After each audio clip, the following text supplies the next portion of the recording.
ఎలక్షన్లు అయిపోయాయి. దాదాపుగా 6 నెలలు దాటింది. 6 నెలలు దాటిన పరిస్థితుల మధ్య మళ్ళీ పార్టీని మనం సమాయత్తం చేసే దిశగా అడుగులు వేస్తూ ఈరోజు అందరం కూడా ఇక్కడ కలుస్తూ ఉన్నాం. ప్రజలందరూ కూడా ఈరోజు నిలదీసే పరిస్థితిలోకి ప్రజలంతా వస్తూ ఉన్నారు. ఏమైనా 15,000 అని చెప్పి చిన్నపిల్లలు అడుగుతూ ఉన్నారు. ఏమైనా 18,000 అని చెప్పి వాళ్ళ అమ్మలు అడుగుతూ ఉన్నారు. ఏమైనా 48,000 అని చెప్పి ఆ అమ్మమ్మలు అడుగుతూ ఉన్నారు. ఏమైంది ఆ 36,000 అని చెప్పి చిన్నపిల్లలు ఉద్యోగం కోసం ఎదుగుతూ ఉన్న పిల్లలు అడుగుతూ ఉన్నారు. ఏమైంది మా 20,000 అని చెప్పి రైతన్నలు అడుగుతూ ఉన్నారు. వీళ్ళకి ఎవ్వరికీ కూడా చంద్రబాబు నాయుడు అనే వ్యక్తి, వాళ్ళ పార్టీకి సంబంధించిన క్యాడర్ సమాధానం చెప్పలేని పరిస్థితిలో వాళ్ళ పార్టీ, వాళ్ళ పెద్దలు అందరూ కూడా ఏం చేస్తూ ఉన్నారు? Diversion politics. ప్రతిరోజు ప్రతి నెల ఒక టాపిక్ తీసుకొస్తారు. ఏదో ఒక టాపిక్ తీసుకొచ్చి గోబల్స్ ప్రచారంలో భాగంగా ప్రతి ఒక్కడు దాన్ని అందుకుంటారు.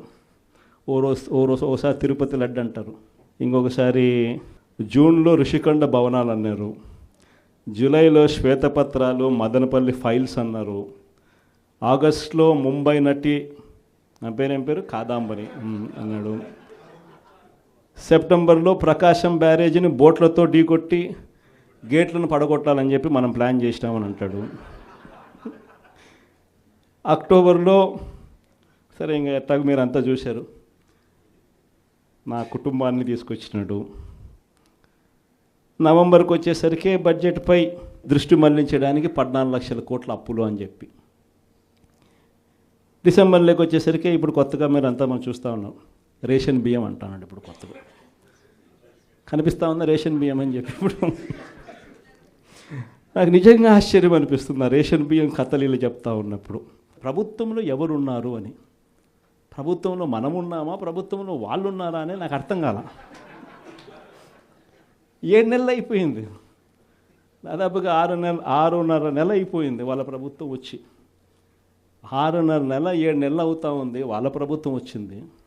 ఎమ్మెల్యేలు వాళ్ళు, మంత్రులు వాళ్ళు, కలెక్టర్లు వాళ్ళు, జాయింట్ కలెక్టర్లు వాళ్ళు, పోలీసులు వాళ్ళు, ఎంఆర్ఓలు వాళ్ళ అధికారులే, చెక్ పోస్టులు వాళ్ళవి, అన్నీ వాళ్ళవే. ఇవన్నీ దాటుకొని మళ్ళీ పోర్టుకు వచ్చింతే పోర్టులో కస్టమ్స్ అధికారులు, పోర్టులో సిఐఎస్ఎఫ్ పోలీసులు, ఇవన్నీ కూడా వీళ్ళు పొత్తులో ఉన్న కేంద్ర ప్రభుత్వం మనుషులు. మరి ఇవన్నీ దాటుకొని ఏదైనా మెటీరియల్ బోటులోకి పోగలుగుతుందా? ఆశ్చర్యం ఏమిటంటే ఈయన పోయిన బోటు పక్కబోటే ఫైనాన్స్ మినిస్టర్, ప్రస్తుత ఫైనాన్స్ మినిస్టర్ పయ్యావుల కేసు వాళ్ళ సొంత వియ్యంకుడిది, శ్రీనివాసరావు గారిని సొంత వియ్యంకుడిది, పట్టాభి రైస్ ఎక్స్పోర్ట్స్. ఆయన ఎక్స్పోర్ట్ చేస్తున్నాడు పక్కన, అదే పోర్ట్లోనే పక్కన. అడిగిపోడు దీంట్లోకి వచ్చి మాట్లాడతాడు. నాకు ఆశ్చర్యం అనిపించింది, అసలు ఏందిరా నాయన ఇది, ఎవరు ప్రభుత్వంలో ఉన్నాము, ఎవడు చేస్తూ ఉన్నాడు అని చెప్పి. వైఎస్ఆర్సీపీలో మన కార్యకర్తలు మనోళ్ళందరూ వ్యవస్థీకృత నేరాలంట. అసలు వ్యవస్థీకృత నేరాలు చేస్తూ ఉండేది ఎవరు? చేస్తూ ఉండదు వాళ్ళు, చేసింది వాళ్ళు, మన మీద ఏళ్ళెత్తి చూపిస్తూ ఉండరు. నిజంగా ఇవన్నీ చూసినప్పుడే అసలు ఎందుకు జరుగుతూ ఉన్నాయి ఇవన్నీ అని చెప్పి చూస్తే, రైస్ ఎక్స్పోర్ట్స్లో ఆంధ్ర రాష్ట్రం, ధాన్యం ఎక్స్పోర్ట్, బియ్యం ఎక్స్పోర్ట్స్లో ఆంధ్ర రాష్ట్రం నెంబర్ 1గా ఇప్పుడు నుంచి కాదు, దశాబ్దాలుగా మనమే నెంబర్ 1. తెలంగాణ నుంచి బియ్యం మన దగ్గరికే వస్తుంది, ఆంధ్ర నుంచి రైతులు పండించిన బియ్యాన్ని ఇక్కడి నుంచి ఎక్స్పోర్ట్ చేస్తారు. అదే తప్పేం కాదు, ఎప్పటి నుంచో దశాబ్దాలుగా జరుగుతూ ఉంది. ఆంధ్రాలో రైస్ ఎక్స్పోర్ట్స్ నెంబర్ 1. అందులో ఈ పయ్యావుల కేసే వాళ్ళ వియంకుడు, ఈ పట్టాభి రైట్ ఎక్స్పోర్ట్స్, ఈయన ఆంధ్రాలో నెంబర్ 1. ఇది నిజంగా ఇది కొత్త ఏం కాదు. ఎందుకనంటే ఇది ఎప్పటి నుంచో జరుగుతూ ఉండేది. బియ్యం అనే రైతులు పండిస్తూ ఉన్నారు, రైతులకు గిట్టుబాటు ధర రావాలి, రైతులకు మంచి రేటు రావాలి అని అంటే ఎక్స్ట్రా పండించిందంతా రైతులు ఎక్స్పోర్ట్ చేసుకుంటూ ఉన్న సాంప్రదాయం ఎప్పటి నుంచో జరుగుతూ ఉంది, జరుగుతూ ఉంది. అయితే దీన్ని ఎలా ట్విస్ట్ చేస్తూ ఉన్నారు అనేది ఇప్పుడు ఆశ్చర్యం. మన ప్రభుత్వంలో డీలర్ల వ్యవస్థను మనం పక్కన పెట్టి ఇంటి వద్దకే బియ్యం సప్లై కింద మనం MDUs తీసుకొచ్చి, మొబైల్ డిస్పెన్సింగ్ యూనిట్లను తీసుకొచ్చి ఇంటి వద్దకే బియ్యం సప్లై తీసుకుపోయినాం. మొట్టమొదటిసారిగా మనం బియ్యం క్వాలిటీని పెంచినాం. మధ్యస్థు సన్నకార బియ్యం ప్రమోట్ చేసినాం, ఇవ్వడం. స్వర్ణ బియ్యం ఏని తీసుకొచ్చి సాటెక్స్ చేసి 800 కోట్ల సంవత్సరానికి అదనపుగా ఖర్చు పెట్టి బియ్యంలో నూకల శాతం తగ్గించి సాటెక్స్ చేసి ప్రజలకు మంచి బియ్యం, తినగలిగిన బియ్యం ఇస్తే వాళ్ళు ఎదురు అమ్ముకునే పరిస్థితి ఉండదు అని చెప్పి దానికి ఫుల్ స్టాప్ పెట్టే కార్యక్రమం చేసింది ఎప్పుడైనా జరిగింది అంటే అది ఒక్క వైఎస్ఆర్సీపీ ప్రభుత్వ హయాంలోనే జరిగింది. ఈరోజు వీళ్ళు ఏం చేస్తూ ఉంటారు? ఈరోజు ఒక పద్ధతి ప్రకారం ఫస్ట్ ఇంటి వద్దకే బియ్యం ఆపేసినారు. వాళ్ళకి ఇచ్చే బియ్యం ఇంతకుముందు మనం సాటెక్స్ చేసి మంచి క్వాలిటీ బియ్యం మనం ఇస్తూ ఉంటే, మధ్యస్థ సన్నకార బియ్యం సాటెక్స్ చేసి మనం ఇస్తూ ఉంటే ఈరోజు లేదు. ఈరోజు నిర్వీర్యం చేశారు. చేసి వీళ్ళు ఇవన్నీ చేస్తూ ఉండి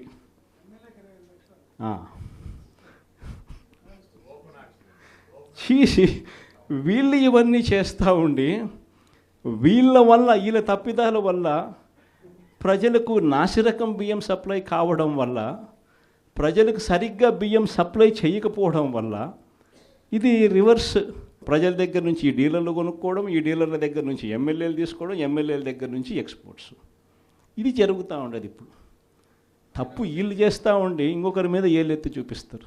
మన హయాంలో దళారీ వ్యవస్థను పూర్తిగా తీసేసి ప్రతి రైతుకు కనీస మద్దతు ధర ఖచ్చితంగా వచ్చేట్టుగా ఆర్బీకేలే వాళ్లకు పేమెంట్ స్లిప్స్ ఇచ్చేట్టుగా మన ప్రభుత్వంలో జరిగితే, రైతుకు ఏ మిల్లుకు తాను పోవాలి అనేది పూర్తిగా పక్కన పెట్టేసి పలాని మిల్లుకే మీరు పోవాలి అనేది తీసేసి రైతుకు మిల్లర్కు సంబంధం లేకుండా చేసిన పాలన మంది. ఆర్బీకే దగ్గరనే మీకు ఎంత రేటు వస్తుంది అని చెప్పి అక్కడే స్లిప్స్ ఇచ్చే కార్యక్రమం జరిగింది, మన హయాంలో జరిగింది. ఈరోజు ఏం జరుగుతూ ఉంది? రైతులు పంట చేతికి వచ్చేసరికి ఈ క్రాప్ లేదు, ఆర్బీకే వ్యవస్థ నీరు గారిపోయింది, ఆర్బీకే దగ్గర కొనుగోలు చేసేవాడు లేడు. సో రైతులు గత్యంతరం లేక మిల్లర్ల దగ్గరికి పోవడం, మిల్లర్లు 300 రూపాయలు 400 రూపాయలు తక్కువ రేటు కొనుగోలు చేయడం, ఇది ఇప్పుడు జరుగుతూ ఉంది. అన్ని రకాలుగా సర్వనాశనం చేస్తూ ఉన్న ఈ పరిస్థితుల మధ్య, ఈ డైవర్షన్ పాలిటిక్స్ మధ్య ఈరోజు మనం పార్టీ బలోపేతంతో పాటు ప్రజల తరపున మనం నిలబడడానికి ఏ రకమైన ఉద్యమం చేయాలి, ఎలా ఉద్యమాలు చేయాలి అని చెప్పి ఆలోచన చేయడానికి మనం అంతా కూడా ఈరోజు సన్నద్ధమైనాం. ఎందుకంటే ప్రజల తరపున మళ్ళీ పోరాటం చేయాల్సిన సమయం వచ్చింది. ప్రజల తరపున ప్రజలకు దగ్గర కావాల్సిన సమయం వచ్చింది. ప్రజలు ఇబ్బందుల్లో ఉన్నప్పుడు మనం ఉన్నాము అన్న భరోసా ప్రజలకు మనం ఇవ్వాలి. ప్రతి అడుగులోనూ వ్యతిరేకతే. ఒకవైపున చేయాల్సిన ఏ మంచి పని జరగలేదు. సూపర్ 6లు లేవు, సూపర్ 7లు లేవు. మరోవైపున వ్యవస్థలన్నీ పూర్తిగా నీరు గారిపోయాయి. విద్యారంగం కానీ, వైద్య రంగం కానీ, వ్యవసాయ రంగం కానీ, డోర్ డెలివరీ కానీ, గవర్నెన్స్ కానీ. మరోవైపున చూస్తే బాధుడే బాధుడు. కరెంటు బిల్లులు ఈరోజు ముట్టుకుంటే ఈ నెల స్టార్ట్ అయింది. ఇంకా మొదటి డోసే 6,000 కోట్ల రూపాయలకు సంబంధించిన మొదటి డోసు ఈరోజు ఇచ్చినాడు ఈ నెల బిల్లులో. నవంబర్ నెల బిల్లు, డిసెంబర్ నెల బిల్లు, ఏ ఇంటికి వెళ్ళి కరెంటు బిల్లు ఎంత అని చెప్పి తేడా అడిగితే ప్రతి ఇంట్లో కూడా తేడా కనిపిస్తుంది. కనీసం 300 రూపాయలు పైన రేట్లు పెరిగినాయి. అది ఈ నెలే. రేపు నెల మరో 9,000 కోట్లు వేస్తున్నాడు. ఆ 9,000 కోట్ల భారం కూడా రేపు నెల బిల్లులో ఇంకా కనిపిస్తుంది. అంటే కరెంటు బిల్లులు ఇంకా షాక్ కొట్టే పరిస్థితిలోకి కరెంటు బిల్లులు వచ్చేస్తున్నాయి. ఒకవైపున బాధుడే బాధుడు.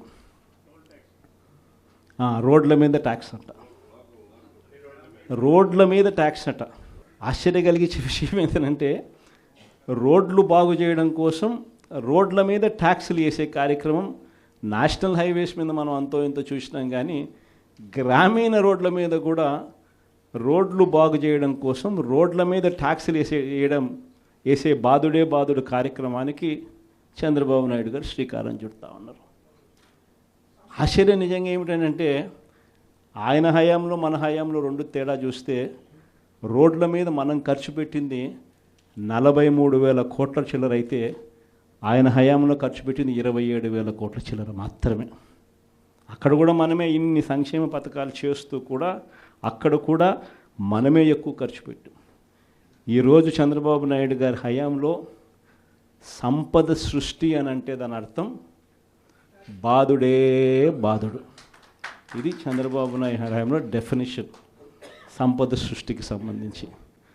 ఒకవైపునేమో మనం కడతా ఉన్న మెడికల్ కాలేజీలు అమ్ముతానంటాడు, మరోవైపున మనం కడతా ఉన్న పోర్టులు, ఎందుకు మీ రామాయపట్నం పోర్టు దశాబ్దాలుగా చూస్తూ ఉన్నాం, ఎవడన్నా పోర్టు కట్టాడా? ఈరోజు ఆ పోర్టు దాదాపుగా పూర్తిగా వస్తూ ఉంది. పోర్టు పూర్తిగా వస్తూ ఉంది. సముద్రంలో నుంచి షిప్ కూడా తీసుకొని రావచ్చు. అప్పుడే మన ఎన్నికల అయిపోయే టయానికే ఒక బర్త్ అయిపోయింది. ఇప్పుడు దాదాపుగా రెండో బర్త్ కూడా పూర్తి అయిపోవస్తూ ఉంది. ఇలాంటి పోర్టులు రాష్ట్రం మొత్తం మీద మనం రాకమునుపు 4 ప్రదేశాలలో 6 పోర్టులు కడతా ఉంటే మన 5 ఏళ్లలోనే మనము మరో 4 పోర్టులు కట్టడానికి శ్రీకారం చుట్టాం. అవన్నీ ఇప్పుడు అమ్ముతాడట చెనిక్కాయలకు బెల్లాలకి. ఈ పోర్టులు కూడా అంతే, ఈ మెడికల్ కాలేజీలు కూడా అంతే. ఇది సంపద సృష్టి అని అంటారు. ఇవన్నీ పోర్టులు ఉంటే ఈ పోర్టుల వల్ల ఉద్యోగాలు వస్తాయి, ఈ పోర్టుల వల్ల రాష్ట్ర ప్రభుత్వానికి అదనపు ఆదాయాలు పెరుగుతాయి. దీన్ని సంపద సృష్టి అంటారు. ఇదే పోర్టు ఈరోజు కట్టడానికి 4,000 కోట్లు అవుతుందని అనుకుంటే ఇదే పోర్టు ఇంకొక 10 ఏళ్లలో ఇదే పోర్టు కట్టడానికి 4,000 కాదు, కావాల్సింది 10,000 కోట్లు కావాల్సి వస్తుంది. అందుకే దీనిని సంపద సృష్టి అని అంటారు. పద్ధతి ప్రకారం అమ్మే కార్యక్రమాలు పెట్టినాడు తన దగ్గర వాళ్ళకి అందరికీ కూడా. ఇవన్నీ కూడా జరుగుతూ ఉన్నాయి. కాబట్టి మనందరినీ కూడా నేను కోరేది ఏంటంటే అందరూ ఇక పోరు బాట పట్టాల్సిందే. మనం నేను వెలుగొండ ప్రాజెక్ట్ పూర్తి అయిపోయింది. 2 టన్నెళ్లలో నేను ప్రయాణం చేసి ఈ పక్క నుంచి ఆ పక్కకు 2 టన్నెళ్ళు పూర్తి అయిపోయినట్టుగా జాతికి కూడా అంకితం కూడా చేశాం. 2 టన్నెళ్ళు పూర్తి అయిపోయినాయి. నల్లమల సాగర్ ప్రాజెక్టు రిజర్వాయర్ కూడా అయిపోయింది. 1,00,000 ఎకరాలకు నీళ్లు అందించగలిగిన మెయిన్ కెనాల్స్ కూడా అయిపోయింది. కేవలం మిగిలిపోయింది ఏమిటనంటే R&R కింద డబ్బులు ఇవ్వడం. ఆ R&R కింద ఆ రిజర్వాయర్కి సంబంధించి 1,200 కోట్ల రూపాయలు డబ్బు ఇస్తే నీళ్ళు నింపేసేయచ్చు. అదొక్కటి మాత్రమే ఇప్పుడు చేయాలి అని చెప్పి, ఈ సంవత్సరం చేయాలి అని చెప్పి పోస్ట్పోన్ చేసినాం. ఈ సంవత్సరం చేయాలని అక్టోబర్ లోపల, అంటే జూన్ నుంచి అక్టోబర్ మధ్యలో చేసేసుకొని అక్టోబర్లో నీళ్లు నింపడానికి మనం పూర్తి చేసిన ప్రాజెక్టును ఈ రోజుకి అంతే 52 టీఎంసీలు నీళ్లు పెట్టగలిగిన పరిస్థితి ఉన్న ప్రాజెక్టును, అయిపోయిన ప్రాజెక్టుకు కూడా R&R డబ్బులు ఇవ్వకుండా అది కూడా రైతులకు నీళ్ళు ఇవ్వాలన్న ధ్యాస కూడా లేకుండా పక్కన పెట్టారు. మార్కాపురం మెడికల్ కాలేజ్ మీ అందరికీ కూడా పక్కనే కనిపిస్తూ ఉంటుంది. ఆల్మోస్ట్ వచ్చింది మార్కాపురం మెడికల్ కాలేజ్. చూస్తే బిల్డింగులు చూస్తే చక్కగా కనిపిస్తాయి. అది ఇప్పుడు అమ్మడానికి సిద్ధమంటాం. ఆశ్చర్యం నిజంగా ఇలాంటి వాళ్ళని చూస్తూ ఉన్నప్పుడు. ఈ నెల 3 ప్రోగ్రామ్స్ పెట్టినాం. ఈ 13వ తారీఖున రైతులకు సంబంధించిన ప్రధానమైన డిమాండ్ల మీద, మరీ ముఖ్యంగా పెట్టుబడి సహాయం. మా 20,000 ఏమైంది? అప్పుడేమన్నారు? జగన్ 13,500 ఇస్తానన్నాడు. ఆ 13,500లో కూడా 6,000 రూపాయలు PM కిసాన్ అని చెప్పి అన్నారా లేదా? అంటే ఎలాంటి ఇంప్రెషన్ ఇచ్చినారు? వీళ్ళు ఇచ్చే 20,000 ఆ PM కిసాన్ 6,000 కాక అది కాక మీరు 20,000 ఇస్తానట్టుగా ఇంప్రెషన్ ఇచ్చినారా? ఇప్పుడు ఏమైంది? అది పోయింది, ఇది పోయింది. ఇప్పుడేమైంది? అది పోయింది, ఇది పోయింది. ఇది నిలదీసే కార్యక్రమం.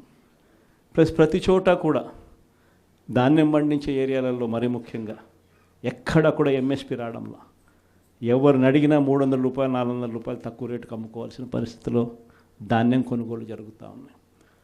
ఎక్కడ కూడా ఉచిత పంటల బీమా, ఇంతకుముందు మన ప్రభుత్వంలో ఈ క్రాప్ చేసి ప్రతి ఒక్క రైతుకు ఉచిత పంటల బీమా అందుబాటులోకి తీసుకొచ్చాం.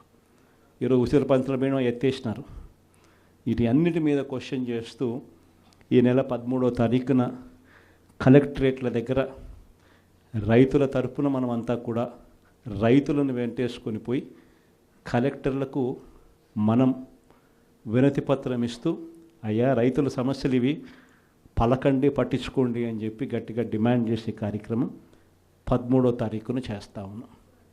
అదే మాదిరిగా 27వ తారీఖున కరెంటు ఛార్జీల మీద బాధుడే బాధుడు. ఎన్నికలప్పుడు ఏమని చెప్పావయ్యా, కరెంటు ఛార్జీలు తగ్గిస్తానన్నావు, అన్నాడా లేదా?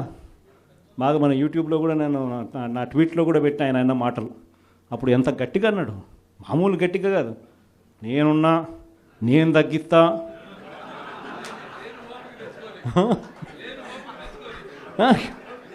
అన్న మాటలన్నీ కూడా మామూలు మాటలు కాదు. తీరా వచ్చిన తర్వాత 6 నెలలు తిరక్కమునిపే 15,000 కోట్ల రూపాయలు బాధుడే బాధుడు ఉట్టి కరెంటు మీద. సో దీన్ని క్వశ్చన్ చేస్తూ 27వ తారీఖున 3వ తారీఖున జనవరి 3వ తారీఖున ఫీజు రీయింబర్స్మెంట్ అందక పిల్లలు ఇబ్బందులు పడతా ఉన్న పరిస్థితులు. మనం ప్రతి క్వార్టర్ ప్రతి 3 నెలలకు ఒకసారి పిల్లలకు 3 నెలలు అయిపోయిన వెంటనే ఫీజులు ఇస్తూ ఉన్న పరిస్థితి మన ప్రభుత్వం. విద్యా దీవెన, వసతి దీవెన క్వార్టర్ అయిపోయిన వెంటనే 3 నెలలు అయిపోయిన వెంటనే 4వ నెల వెరిఫై చేసి 5వ నెలలో పిల్లల తల్లుల చేతుల్లో డబ్బులు పెట్టి పిల్లలకు విద్యా దీవెన, వసతి దీవెన కింద పూర్తి ఫీజు రీయింబర్స్మెంట్ మనం ఇస్తూ ఉంటే, ఈరోజు ఈ జనవరి వచ్చేసరికి 4 త్రైమాసికాలు, ప్రతి త్రైమాసికం తర్వాత ఇస్తూ ఉన్న మన పాలన 4 త్రైమాసికాలు అయినా కూడా పట్టించుకొని చంద్రబాబు పాలన. జనవరి, ఫిబ్రవరి, మార్చ్ సంబంధించిన త్రైమాసికం ఏప్రిల్లో వెరిఫికేషన్ చేసి మేలో ఇవ్వాలి. మేలో ఎన్నికలయ్యాయి అంతే. జూన్ నేను వచ్చాడు, జూన్ 4వ తారీఖు అంతే. ఆ నుంచి స్టార్ట్ అయింది. జనవరి, ఫిబ్రవరి, మార్చ్ పోయింది, ఏప్రిల్, మే, జూన్ పోయింది, జూలై, ఆగస్ట్, సెప్టెంబర్ పోయింది, అక్టోబర్, నవంబర్, డిసెంబర్ 4 త్రైమాసికాలకు సంబంధించి విద్యా దీవెన పూర్తిగా ఎగరగొట్టాడు. వసతి దీవెన కింద ప్రతి ఏప్రిల్లో మనం ఖచ్చితంగా క్రమం తప్పకుండా పిల్లలకు బోర్డింగ్ అండ్ లాడ్జింగ్ ఖర్చుల కోసం ఇస్తూ ఉంటుంది. ఈరోజు చంద్రబాబు నాయుడు ప్రభుత్వం వచ్చిన తర్వాత ఈ సంవత్సరం పూర్తిగా 0. ఈ విద్యా దీవెన, వసతి దీవెన అందక పిల్లలు ఇంజనీరింగ్ చదువులు మానేసి పొలం పనులలో పనులు చేసుకుంటా ఉన్న పరిస్థితులు. కాలేజీ యాజమాన్యాలు ఫీజులు కట్టకపోతే కాలేజీలకు మిమ్మల్ని రావద్దండి అని చెప్పి చెప్తా ఉన్న పరిస్థితులు. ఫీజులు కట్టకపోతే నీకు సర్టిఫికెట్లు ఇవ్వమని చెప్తా ఉన్న పరిస్థితులు. సో ఆ పిల్లల తరపున జనవరి 3వ తారీఖున విద్యా దీవెన, వసతి దీవెన ఎందుకు ఇవ్వడం లేదయ్యా అని చంద్రబాబు నాయుడు ప్రశ్నిస్తూ దాని మీద ఒక ధర్నా. సో ఈ 3 ప్రోగ్రామ్స్ ఈ డిసెంబర్, జనవరి 3వ తారీఖు వరకున మనం ప్రోగ్రాముల్లో అనౌన్స్ చేసినాం. ఈ 3 ప్రోగ్రాములు విజయవంతం చేయడంలో మీ పాత్ర చాలా అంటే చాలా అవసరము, చాలా అంటే చాలా క్రిటికల్ అన్నది కూడా ప్రతి ఒక్కరూ కూడా గమనించవలసిందిగా మీ అందరితో కూడా సవినీయంగా కూడా ప్రార్థిస్తా ఉన్నా. ఇది కాక నా ప్రోగ్రాంలు పార్టీ బిల్డింగ్ గురించి కూడా చెప్పాలి. ఎందుకనంటే మన పార్టీ గ్రామ స్థాయిలో కూడా మన పార్టీ బలంగా ఉంది. కానీ బలంగా ఉన్న ఈ పార్టీని ఆర్గనైజ్ స్ట్రక్చర్లోకి తీసుకొని రావాలి. ఆర్గనైజ్ స్ట్రక్చర్లోకి తీసుకొచ్చే కార్యక్రమంలో భాగంగా పార్టీలో క్రియాశీలక మార్పులకు ఇప్పటికే నాంది పలికినాం. నా ప్రోగ్రాం కూడా సంక్రాంతి తర్వాత జనవరి 3వ వారం, జనవరి 4వ వారం నుంచి నా ప్రోగ్రాం కూడా ప్రతి పార్లమెంట్లోనూ నేను కూడా వచ్చి 2 రోజులు అక్కడే నిద్రపోతాను. ప్రతి బుధవారము, ప్రతి గురువారము ఒక్కో పార్లమెంట్ నియోజకవర్గంలో అక్కడే ఉంటా. బుధవారం 3 నియోజకవర్గాలు, గురువారం మరో 4 నియోజకవర్గాలు, మొత్తంగా ఆ 2 రోజులు అక్కడే ఉంటూ శుక్రవారం కూడా అవసరాన్ని బట్టి అదే జిల్లాలో ఉండే కార్యక్రమం చేస్తూ ఉన్నాం. ప్రోగ్రాం కూడా మనం పెట్టబోయే ప్రోగ్రాం పేరు కూడా కార్యకర్తలతో జగనన్న పార్టీ బలోపేతానికి దిశానిర్దేశం అనే పేరుతో ఆ ప్రోగ్రాంలో పార్టిసిపేట్ చేసే కార్యక్రమం చేస్తాము. యుద్ధం అంతా ఎలా ఉంది అని అంటే విపరీతమైన చంద్రబాబు నాయుడుతో యుద్ధం చేయడం లేదు. మనం ఓ ఈనాడుతో యుద్ధం చేస్తున్నాం, ఓ ఆంధ్రజ్యోతితో యుద్ధం చేస్తున్నాం, ఓ TV5తో యుద్ధం చేస్తూ ఉన్నాం. వీళ్ళందరూ కాకుండా ఒక చెడిపోయి ఉన్న ITDP అనే ఒక వ్యవస్థతో కూడా యుద్ధం చేస్తూ ఉన్నాం. వీళ్ళంతా ఏంది, రోజు డైవర్షన్ పాలిటిక్స్, నెల నెల ఒక డైవర్షన్ పాలిటిక్స్. ఒక అబద్ధం వేస్తారు, ఆ అబద్ధాన్ని మనం తుడుచుకోవాలి. ఈ రకమైన డైవర్షన్ పాలిటిక్స్తో రోజు యుద్ధం చేస్తూ ఉన్నాం. ప్రజలకు చేసిన మంచి ఏది లేదు, ప్రజలకు చేసిన మంచి ఏది కూడా చెప్పుకునేదానికి ఏమీ లేదు.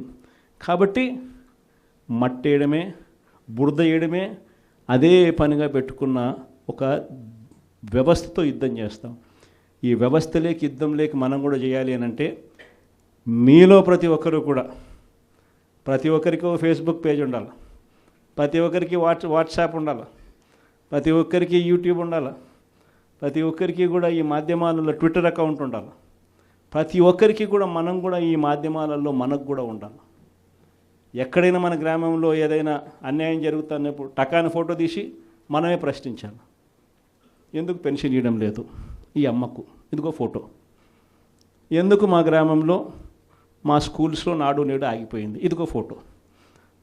ఎందుకు అమ్మఒడి రావడంలా, ఎందుకు మా విలేజ్ క్లినిక్లో పరిస్థితి ఇంత దారుణంగా ఉంది అని క్వశ్చన్ చేస్తూ ఫోటో తీయడం, క్వశ్చన్ చేయడం, అప్లోడ్ చేయడం. ఇలా ప్రతి ఒక్కళ్ళం తయారు కావాలి.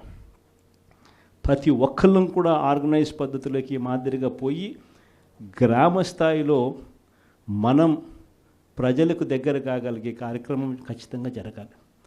లేకపోతే వీళ్ళు చేస్తూ ఉన్న వక్రభాష్యం మామూలుగా లేదు. ప్రతి ఒక్కరి మీద బురద జల్లడమే, ప్రతి ఒక్కటి అబద్ధం చెప్పడమే, ప్రతి ఒక్కటి వక్రీకరించడమే. దీన్ని తిప్పికొడుతూ ప్రజలకు దగ్గరగా ఉండే కార్యక్రమం దగ్గరుండి మనం చేయాలి. కాబట్టి ఆర్గనైజ్ స్ట్రక్చర్లో మిమ్మల్ని అందరినీ కూడా భాగస్వాములు చేసే కార్యక్రమం. రెండవ విషయం మీ అందరికీ కూడా చెప్పడానికి అందరినీ కూడా రమ్మని చెప్పడం జరిగింది.